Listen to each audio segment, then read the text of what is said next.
It's December 1st, 2018. CCTV records 22-year-old Grace and her Tinder date, Jesse, getting ready to leave a bar. They had just met a few hours ago, but already they're about to head back to his place. On the outside, everything seemed to be going perfectly well. So well, in fact, that soon after they could be seen heading to a nearby hotel and up to Jesse's hotel room shortly after. Nobody could have expected that this was the last time Grace would ever be seen alive. The next day happened to be her birthday, and nobody was able to reach her all day. And the same was true even days after. It was like she disappeared off the face of the earth. Her friends and family quickly reported her missing, but to no avail.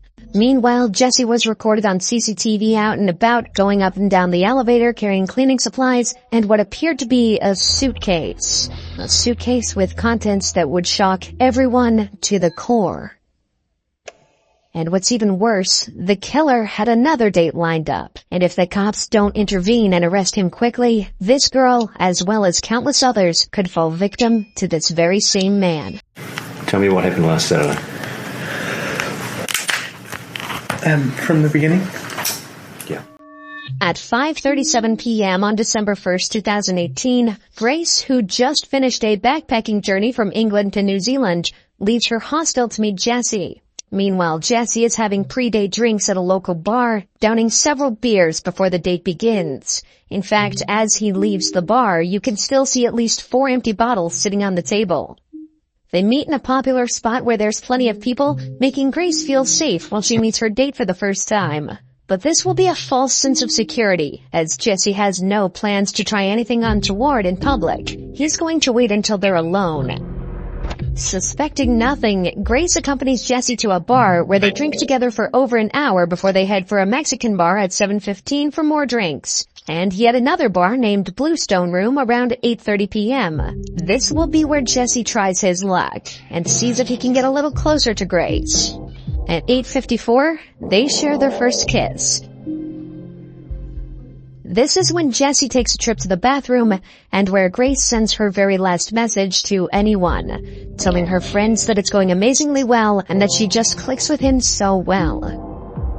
She's probably excited to spend the night with a man that she genuinely likes. She could have had no idea that instead, he was about to end her life in one of the most horrific ways possible. The next morning, Grace's phone starts to receive a ton of messages. It's her birthday, and there are plenty of friends who want to send her their best wishes. Each and every one of these messages goes unanswered. The first sign that something is wrong is at 8 a.m. when Jesse enters the very same elevator, this time on his own, throwing the camera a suspicious glance. If you think he's just getting the birthday girl a morning coffee, then think again. During that night, Jesse killed Grace by strangulation, and now he's going to try and do everything he can to cover up his crime, and he needs to do it quickly, because he's already got another potential victim lined up. By 8:07 a.m., Jesse is in town and about to start the most eerie shopping trip possible. He starts at the warehouse on Elliott Street, where he buys a suitcase that he plans to hide Grace's body in. He checks out the width and depth of the suitcase to make sure it'll fit her, so he can dispose of her body before anyone can catch him. Then 25 minutes later, he makes his way to another store, where he buys a number of cleaning products that will be used to clean up the murder scene. Then he returns to his apartment for a number of hours, reappearing at 10:42 a.m. before he jumps in a taxi and Apex car rental where he rents a car. But it's what he does next that's truly shocking and puts pressure on the cops to discover and solve his murder as quickly as possible. As Grace's body lies in the apartment, Jesse goes on a date with another girl he'd met on Tinder.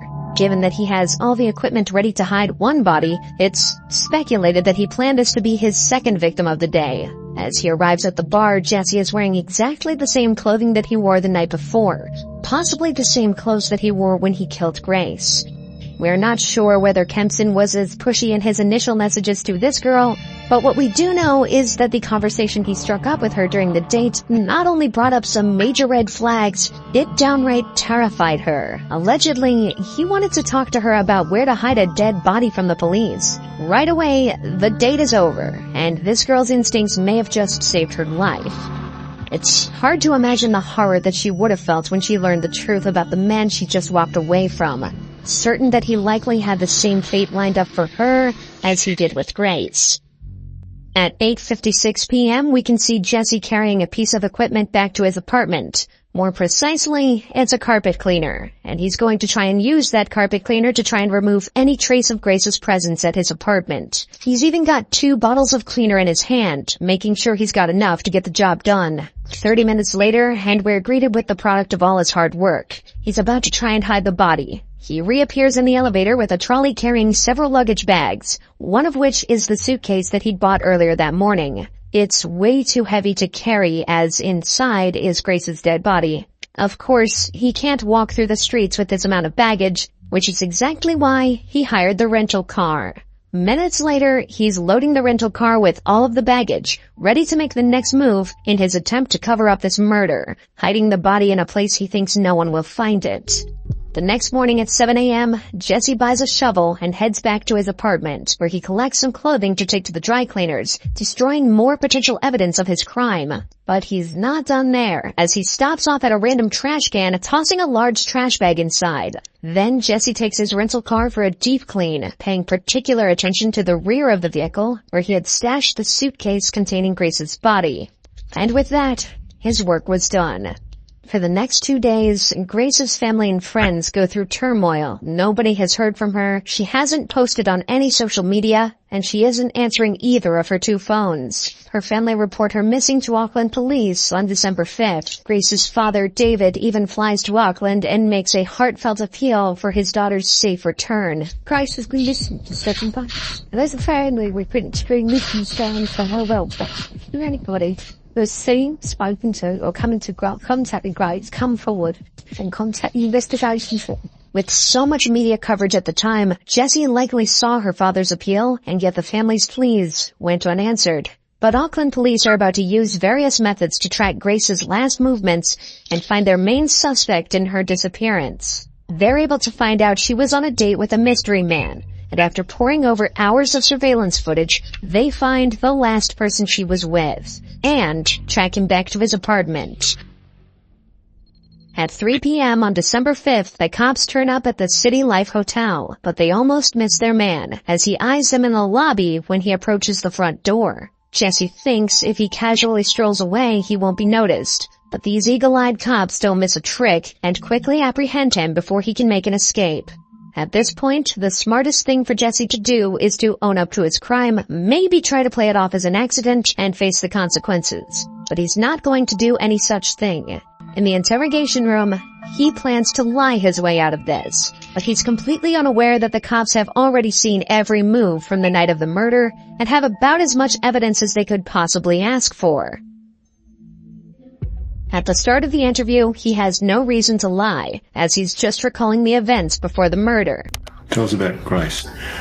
So I was talking to Grace on Tinder. Yeah. We'd matched on Friday. I saw that we'd matched the next day on Saturday. And then we met at Sky City. And then we decided that we were going up to Andy's Burger Bar, which is on the first floor. Not long into this interview, Jesse becomes entangled in his first lie, as he claims Grace was the one pushing for a date, when we already know he was the one trying hard to meet Grace in their initial messages. Whose idea was it to go to that particular burger place? Me. Because I didn't initially know that she was real. What do you mean? Well, there's a lot of... So have you heard of catfish? No. So catfishing is where someone uses your profile, or uses your photos and pretends to be you and then meets, and you're a completely different person. Right. And it's on Tinder, it's all about the way you look.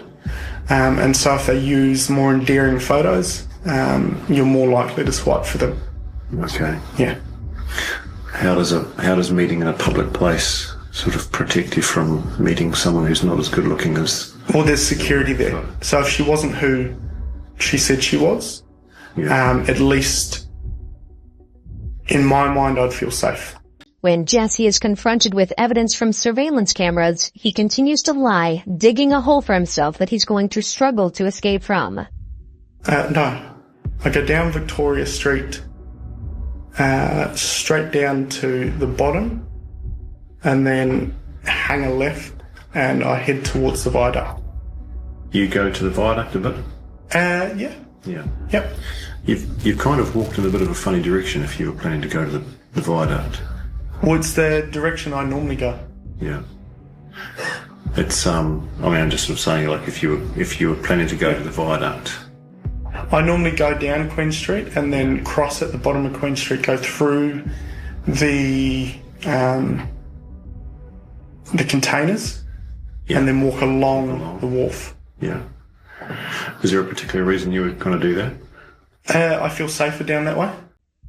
The cop obviously suspects something strange here. Jesse's behavior and responses don't seem to line up or make sense at all, and if Jesse is lying, it'll only take a good few questions to throw him off completely. So the cop starts to apply the pressure, sending Jesse into panic. Actually don't know if she's been murdered or not yet. She may be alive and well. Okay. But she might also be dead. Okay? And it could be that you've done it.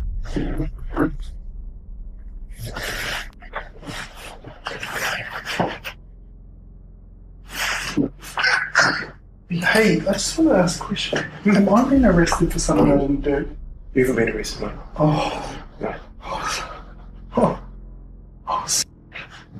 Holy. He's not being arrested just yet, but Auckland police are convinced Jesse is either behind Grace's disappearance or is at least involved. And the more they investigate this case, the more evidence they find to suggest Jesse is the one responsible. It's not just the surveillance footage that helps solve this case. Remember the new suitcase and cleaning products Jesse bought the morning after? Well, believe it or not, they were all bought on Grace's credit card, as well as an extra night's stay at the City Life Hotel. In fact, it's very possible he paid for his second date on Grace's credit card. An extra day at the hotel should give Jesse time to clean up the mess, but it's going to take more than a carpet cleaner to get rid of the evidence. When police search his apartment, they find traces of Grace's blood. The credit card payments, the witness testimony, cell phone locations placing Grace and Jesse together, and the staggering detail found in the surveillance footage backed their suspect into a corner, and in his second interview on December 7th, they left Jesse no choice but to confess. A confession that would soon lead into one of the most interesting but troubling defenses ever used in court. Started talking to me about 50 Shades of Grey, which is a sex fantasy movie that's out. We started having sex. At first it was just normal. It was very placid. And then she asked me if we could get into bondage. And then all I remember is falling asleep in the shower. I need to stop. I need to go. Would you like some fresh air? Yeah, please. I was in shock and I didn't know what to do. I went downstairs and I was just, I don't know, I was all over the place. I didn't believe what had happened. I was just terrified and scared. I thought that she had gone. I thought she had left. Pathologist, specialist doctor will perform a post-mortem. Yeah. They're very skilled at establishing people's causes of death. Do you understand that? I went to the warehouse at the atrium and bought a suitcase.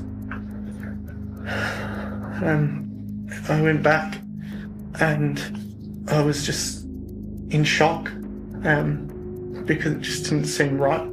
I left to go and get cleaning products. So I messaged a friend and said I'll meet you at Revelry. After finishing drinks with her, I got back to City Life. And the whole time I just kept saying I'm sorry. And then I went downstairs and I grabbed the porter thing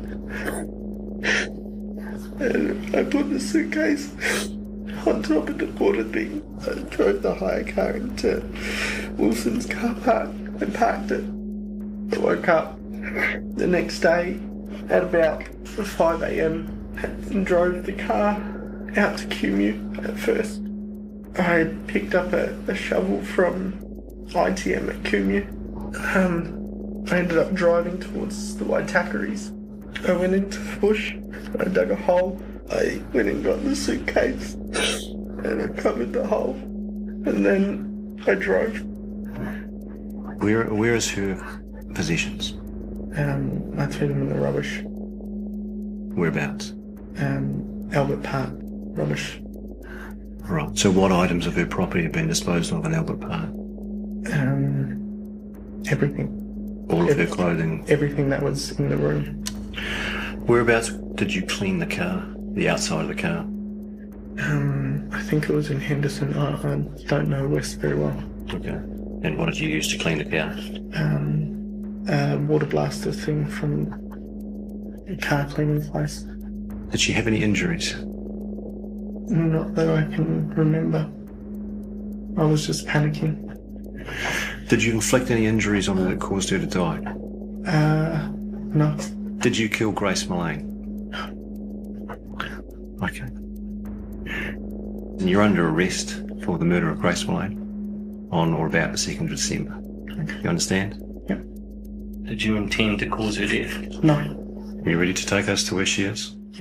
The media called it the 50 Shades of Grey defense. The idea is that someone may consent to being harmed during intimacy knowing the dangers involved. If they made no indication to stop, then it would be seen as an accident, and the person responsible shouldn't face a murder charge. But this defense has always been seen as more of a scapegoat, used by lawyers to try and get their defendant off with a lighter sentence, which in this case would be manslaughter. This doesn't change what happened after Grace's death, and the disturbing series of events uncovered during the investigation. From December 1st, the day before the date, all the way to December 7th, cops found Google searches made by Jesse looking for a place to hide the body. He'd also taken photos of Grace's body before and after he packed her into the suitcase. They found Grace's body on December 9th, 2018 in the Waitakere Ranges just outside of Auckland. It was determined that she was strangled and had bruises on her arms and chest consistent with being pinned down. In New Zealand, there's no such thing as first-degree or second-degree murder.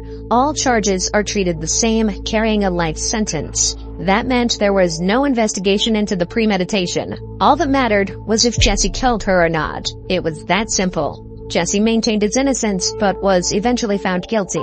And on February 21st, 2020, he was sentenced to life in prison with a minimum non-parole period of 17 years. After his trial, 2 more women came forward and claimed Jesse had assaulted them after they met him on Tinder. He was found guilty on those charges as well, adding another 11 years to life added to his sentence.